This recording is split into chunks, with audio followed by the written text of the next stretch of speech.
Le mercredi 16 juin 1976, ils sont entre 10 000 et 20 000 écoliers et étudiants noirs à se rassembler dans la matinée dans les rues de Soweto, banlieue noire, située à 24 km de Johannesburg, pour protester contre l'obligation de suivre l'enseignement en afrikaans, langue germanique, issue du néerlandais parlé par les colons débarqués en Afrique du Sud, le pays de l'apartheid.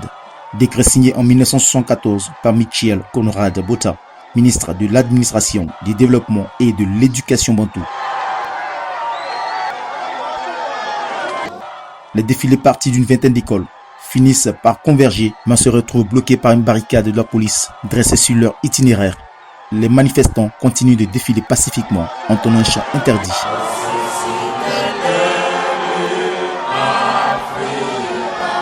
Nkosi Sikelele Afrika, Dieu bénisse l'Afrique, qui deviendra par la suite l'hymne de l'Afrique du Sud.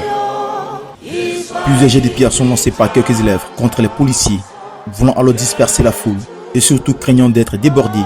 Le chef de la troupe, le colonel Kleingeld, l'officier de police chargé du maintien de l'ordre à Orlando, tire un premier coup de feu, provoquant la panique et le chaos. L'un des premiers manifestants à être abattu est l'écolier Hector Peterson, âgé de 12 ans, devenu par la suite l'icône du soulèvement grâce à une photo sur laquelle il est porté par un camarade de classe, prise par le photographe Sam Nzima, qui explique comment il a pu sauver ce cliché qui allait faire plus tard le tour du monde. Quand les policiers m'ont repéré, ils m'ont immédiatement arraché mon appareil et ils ont sorti la pellicule pour effacer tout ce qu'il y avait dessus. Heureusement, j'avais caché le film dans ma chaussure et je l'avais remplacé par un autre. Sinon, cette photo d'Hector Peterson, personne ne l'aurait jamais vue. 23 morts sont répertoriés ce 16 juin.